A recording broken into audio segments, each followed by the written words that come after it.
বড়বাজারে অগ্নিকাণ্ডের ঘটনাস্থল পরিদর্শন মুখ্যমন্ত্রী মমতা বন্দ্যোপাধ্যায়। যেমনটা বলছিলাম, আগুন ধরে যাওয়া হোটেল সিল করা হবে জানালেন মুখ্যমন্ত্রী। আগুনে পুড়ে নয়, মৃত্যু হয়েছে ধোঁয়ার কারণে জানিয়েছেন মুখ্যমন্ত্রী মমতা বন্দ্যোপাধ্যায়।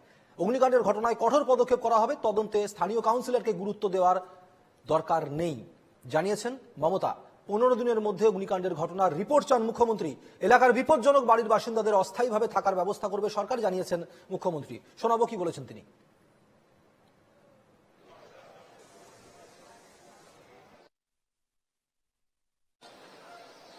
हम एक कमेटी बनाने जा रहा है जो इसका पूरा इन्वेस्टिगेट करेगा। ये तो अभी सील हो जाएगा। जैसा भी ऐसा जाएगा है जिसको फायर फाइटिंग सिस्टम नहीं है, पाइप है, पानी नहीं है, मैंने वो भी दिखाया। और इसमें एक स्टीआर केस था, সিঁড়িতে কেউ নামতে পারেনি, দুজন সিঁড়িতে নামতে গিয়ে সিঁড়িতে ট্র্যাপ হয়ে মারা গেছে। তাও তো আমি ফায়ার ব্রিগেড এবং পুলিশকে ওখান থেকে কন্ট্যাক্ট করে করে আমরা ল্যাডার দিয়ে পাশের বাড়ির সাহায্য নিয়ে আমরা প্রায় 90% के सेव করেছি लाइफ। 90 जन को लाइफ सेव किया है।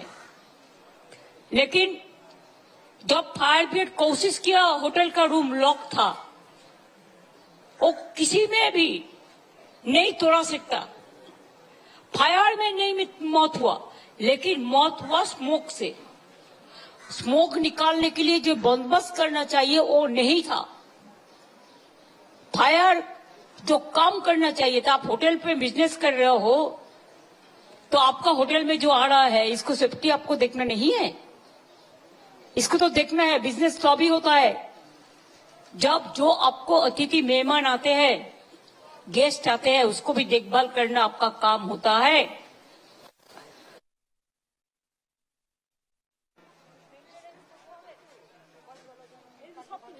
দেখলাম মুখ্যমন্ত্রী বলেছেন যে নিরাপত্তার কোথাও না কোথাও গাফিলতি তো অবশ্যই ছিল এবং নজরদারিরও অবশ্য কোথাও গাফিলতি ছিল, যে বিষয়টা কিন্তু সুজিত বসুর মুখেও আমরা গতকাল শুনেছিলাম যে পুরসভার উচিত ছিল এই বিষয়গুলো নিয়ে একটু দেখভাল করা। পরবর্তী ক্ষেত্রে ফিরহাদ হাকিম তিনি বলেছিলেন যে গোটা সবাইকেই করতে হবে কাজ, সবাইকে একসঙ্গে কাজ করতে হবে, সবাইকেই নজরদারির দিকে নজর দিতে হবে। অর্থাৎ এই মুহূর্তে দাঁড়িয়ে কিন্তু মুখ্যমন্ত্রী এই যে বক্তব্য যে 15 দিনের মধ্যে রিপোর্ট চাওয়া, পাশাপাশি স্থানীয় কাউন্সিলরকে না গুরুত্ব দেওয়া এবং বিপজ্জনক বাড়িগুলি বাসিন্দাদের অস্থায়ীভাবে থাকার ব্যবস্থা করা, এই সব কিছু নিয়ে কি আপডেট রয়েছে?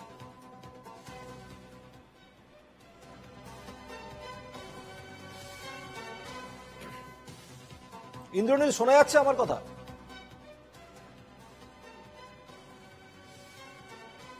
ইন্দ্রনীল আমার কথা শুনতে পাচ্ছে না? এই মুহূর্তে যে মিটিং, সেই মিটিং কিন্তু এক প্রস্তুত আবারও একদমই দেখো এই মুহূর্তের যে প্রস্তুতি এখনো পর্যন্ত চলছে এবং মেয়র ফিরহাদ হাকিম এবং দমকল মন্ত্রী সুজিত বসু তারা কিন্তু ভিতরে রয়েছেন এবং তারা এই যে বৈঠক, সেই বৈঠক কিন্তু চালিয়ে যাচ্ছেন। যেটা সূত্র মারফত জানা যাচ্ছে যে আইনানুগ যে ব্যবস্থা, অর্থাৎ যেভাবে রাখা উচিত সিলিন্ডার, সেইভাবে না থেকে এত সিলিন্ডার কিভাবে মজুত করা হলো, কেন মজুত করা হলো, গোটা বিষয়টি কিন্তু তদন্ত করে দেখা হবে এমনটাই কিন্তু সূত্র মারফত জানা যাচ্ছে। এবং পারমিশন অর্থাৎ কি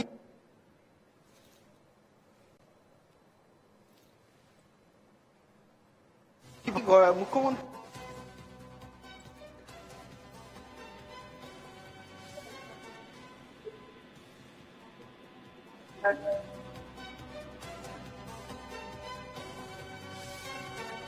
বৈঠক দেখেছেন এবং এই মুহূর্তের যে বৈঠক, সেই বৈঠক চলছে, কিন্তু শশী পাজা তিনি বেরিয়ে যান এবং সেই বৈঠক এখনো পর্যন্ত ভিতরে চলছে এমনটাই কিন্তু সূত্র মারফত জানা যাচ্ছে। এবং বাইরে বিশাল পুলিশ বাহিনী তারা কিন্তু উপস্থিত রয়েছে এবং তারা এই যে বৈঠক, সেই বৈঠকের দিকে কিন্তু সকলেরই নজর রয়েছে। শুভেন্দু। ইন্দ্রনীল, আমি সুমিত বলছি, শুভেন্দু নয়। আমরা শুনলাম মুখ্যমন্ত্রী বক্তব্য শুনলাম এবং পাশাপাশি স্থানীয় কাউন্সিলরদেরকে গুরুত্ব দেওয়ার দরকার নেই এমনটাই বলেছেন মুখ্যমন্ত্রী। যদিও বা 15 দিনের মধ্যে অগ্নিকাণ্ডের ঘটনার রিপোর্ট তিনি চেয়েছেন। বিপজ্জনক বাড়ির বাসিন্দাদের যেমনটা জানা যাচ্ছে যে বিপজ্জনক বাড়ির বাসিন্দাদের সাময়িকভাবে থাকার ব্যবস্থা করা হয়েছে।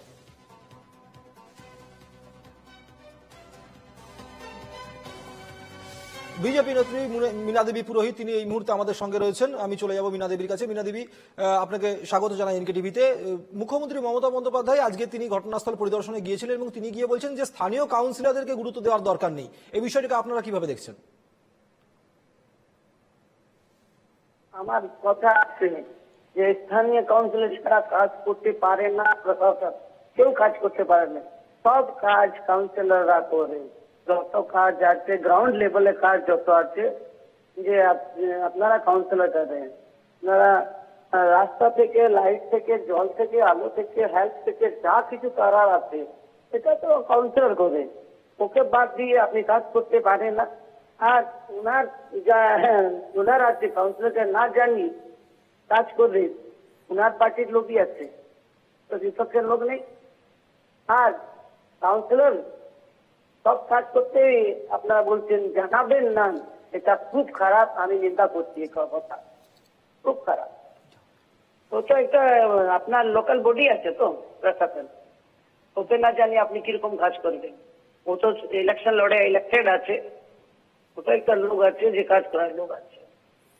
ওনার এই ঘটনা নিয়ে তো আগে তো কাউন্সিলর গেছে, চিফ মিনিস্টার যায়নি, সব কাজ তো কাউন্সিলরই করবে। আপনাদের কাছে কি এই সম্পর্কে কোন রকম কোনো ধারণা বা কোন রকম কোনো কিছু আগাম কোনো খবর ছিল না যে এলাকার কোন কোন জায়গাগুলিতে কিভাবে কি চলছে বা কোথায় নজরদারির অভাব রয়েছে, কারা বেনিয়ম ভাবে বেআইনি নির্মাণ করছে, এগুলো কি আপনাদের কাছে খবর থাকে না? তো ধরে আমরা বলছি, এতদিন ধরে বলছি বেআইনি নির্মাণ হচ্ছে। এখনই তো কিছুদিন আগে তো মেয়র ওয়ার্ডে হলো,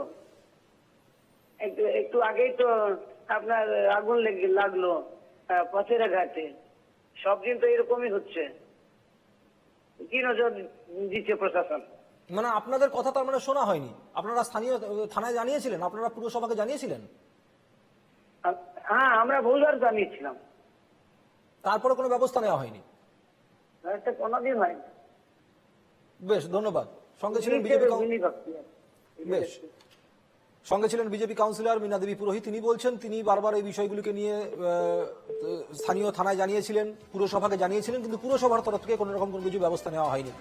অন্যদিকে দেখেছি যে এই নজরদারি অভাবের জন্য কি ভয়ঙ্কর ঘটনা ঘটে গেল গতকাল থেকে। আমরা এই বিষয় নিয়ে আরো আপডেট দিয়েছিলাম, কারণ এই মৃত্যুর যে তথ্যটা সেটা গতকালই সামনে এসেছিল যে 15 জনের মৃত্যু হয়েছে এখনো পর্যন্ত। মুখ্যমন্ত্রী বলছেন ধোঁয়ার কারণের জন্য 9 জনের মৃত্যু হয়েছে, বাকি 2 জন সিঁড়ির মধ্যেই মারা গিয়েছিলেন।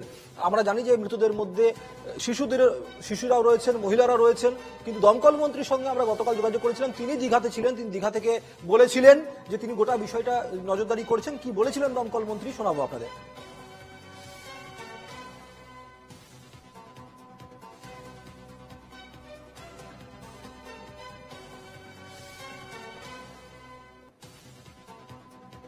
খবর, ঘটনাটা খুবই দুঃখজনক ঘটনা খবর পাওয়ার সাথে সাথে আমাদের যারা এখানে ফায়ারের ডাইরেক্টর, আমাদের ফিরাদ হাকিম, মেয়র, শশী পাইজা সবাই এখানে এসে গেছিলেন এবং আমাদের পুরো টিম পুরো কাজ করেছেন এবং পুরো দীঘা থেকে পুরো বিষয়টা মাননীয় মুখ্যমন্ত্রী নিজে মনিটরিং করেছেন।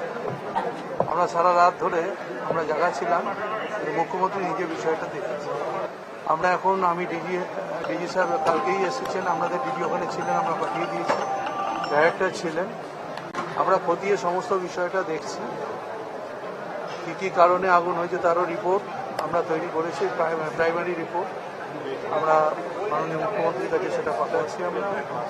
আমরা চাই এই ঘটনা পুরো সঠিকভাবে মুখ্যমন্ত্রী বলেছেন এটা এনকোয়ারি হবে, যে দোষ হবে সে শাস্তি পাবে।